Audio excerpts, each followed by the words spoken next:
మనందరికీ తెలుసు నెల్లూరు జిల్లా గుడ్లూరు మండలం దార్కాన్పాడు విలేజ్ లో తిరుమల శెట్టి లక్ష్మీనాయుడు నా వ్యక్తిని అతి దారుణంగా హత్య చేయటం, ఆ ఘటనకి సంబంధించి గౌరవ ముఖ్యమంత్రి గారు స్పందించి ఒక కమిటీని ఏర్పాటు చేసి ఆ సంఘటన జరిగిన పూర్వపరాలు, అదేవిధంగా అక్కడ ఆ కుటుంబ నేపథ్యం అవన్నీ కూడా తెలుసుకుని రమ్మని నన్ను, అదేవిధంగా గౌరవ మంత్రివర్యులు నారాయణ గారిని, అదేవిధంగా లోకల్ ఎమ్మెల్యే ఇంటూ నాగేశ్వరరావు గారిని, అదేవిధంగా జనసేన పార్టీ నుంచి మన తాడేపల్లిగూడెం ఎమ్మెల్యే గారు బొలిశెట్టి శ్రీని గారిని, అదేవిధంగా కొంతమంది బీజేపీ నాయకుల్ని కూడా వెళ్ళమంటం జరిగింది.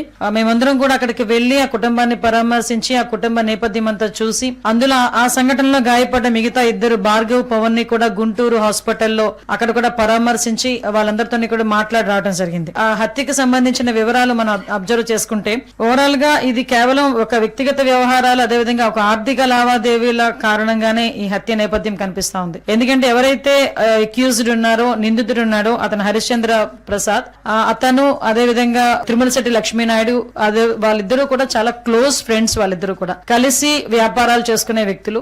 వాళ్ళు ఎప్పటి నుంచో ఒకే అసోసియేషన్ లో ఉండే పరిస్థితి. అంటే వాళ్ళిద్దరూ కూడా మంచి స్నేహితులుగా ఉండి వాళ్ళ తాలూకు జీవన విధానాలను ముందుకు సాగిస్తున్న నేపథ్యంలో ఒక ఆర్థిక లావాదేవీ ఏదైతే 2,30,000 రూపాయలు ఏదైతే లక్ష్మీనాయుడికి ఇవ్వాల్సిన అవసరం ఉందో ఆ నేపథ్యంలో, అదేవిధంగా చిన్న చిన్న వ్యక్తిగత కారణాల దృష్ట్యా వాళ్ళిద్దరి మధ్యలో ఒక గొడవ స్టార్ట్ అయింది. ఆ గొడవ తర్వాత కూడా వాళ్ళు వెళ్ళి వార్న్ చేసుకోవడం, ఒకరినొకరు వార్న్ చేసుకోవడం అన్ని కూడా జరిగినాయి. నిందితుడు వాళ్ళ మీద ఎలాగైనా కక్ష తీర్చుకోవాలనే ఉద్దేశంతో ఒక ఇంటెన్షనల్ గా వాళ్ళ అన్నదమ్ములతో సైతం ముగ్గురు బైక్ మీద వెళ్తున్న సందర్భంలో వాళ్ళ ముగ్గురిని కూడా హిట్ ఇవ్వడం జరిగింది. అంటే కారుతో గుద్దడం ఒక ఎత్తు అయితే ఆ చంపిన విధానం కూడా చాలా బ్రూటల్ గా చంపిన పరిస్థితి కూడా కనిపించింది. దీని మీద చాలా క్లియర్ గా మనం ఒక్కసారి చూసుకుంటే అంత అతి దారుణంగా హత్య చేసి తర్వాత తప్పించుకోవాలి అనుకోవటం కానీ, లేకపోతే ఇమ్మీడియట్ గా అక్కడ హత్య చేసిన తర్వాత కూడా అక్కడ ఏదో రాడ్ తీసుకొని మిగతా ఇద్దరిని కూడా స్పాట్ లో లక్ష్మీనాయుడు గారు చనిపోయారు. ఆ మిగతా భార్గవ్, పవన్ మీద దాడి చేయటం, అదేవిధంగా ఇందులో ఇన్వాల్వ్మెంట్ ఉందన్నట్టుగా వాళ్ళ ఫాదర్ ని కూడా, ఎవరైతే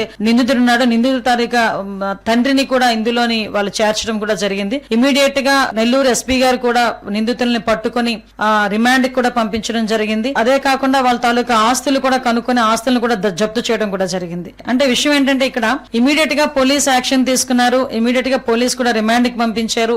ఎక్కడా కూడా ఎటువంటి ఇబ్బంది లేకుండా చూసుకున్నారు. అదేవిధంగా కంపల్సరీగా ఆ కుటుంబం ఏదైతే ఉందో ఆ కుటుంబాన్ని కూడా మనం హక్కును చేర్చుకోవాల్సిన అవసరం ఉంది. అది ఎందుకంటే ఆ భార్య కూడా చాలా చిన్నపిల్ల, ఆ అమ్మాయికి 2 పిల్లలు, ఆడబిడ్డలు. ఒకరు 1 సంవత్సరం ఆడబిడ్డ, ఇంకొకరు 4 సంవత్సరాల ఆడబిడ్డ. వాళ్ళతో పాటు ఎవరైతే గాయపడ్డారో లక్ష్మీనాయుడు తాలూకా సొంత తమ్ముడు